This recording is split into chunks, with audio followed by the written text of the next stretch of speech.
মুজিব একটি জাতির রূপকার ছবির নির্মাতা শ্যাম বেনেগল আর নেই। 23 ডিসেম্বর ভারতীয় সময় সন্ধ্যা 6:30 দিকে মুম্বাইয়ের একটি হাসপাতালে তার 90 বছর বয়সে মৃত্যু হয়।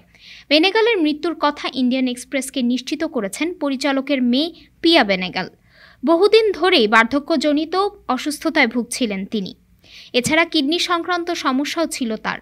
শ্যাম বেনেগলকে 1970 থেকে 1980 এর দশকের ভারতীয় চলচ্চিত্রের সবচেয়ে গুরুত্বপূর্ণ নির্মাতাদের একজন মনে করা হয়। তার সিনেমা যেমন শৈল্পিক আবেদনের জন্য সমালোচকদের কাছে প্রশংসিত হয়েছে, তেমনি আলোচিত হয়েছে সাধারণ দর্শকের কাছেও।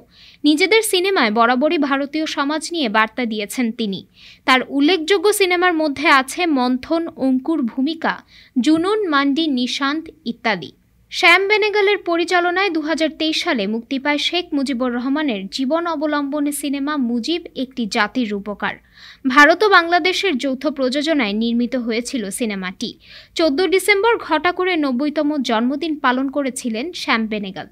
1934 সালের 14 ডিসেম্বর হায়দ্রাবাদ, বর্তমানে তেলেঙ্গানা রাজ্যের তিরুমৌলগিরিতে জন্ম হয় বেনেগলের। ডেস্ক রিপোর্ট, আজ বার্তা, ঢাকা।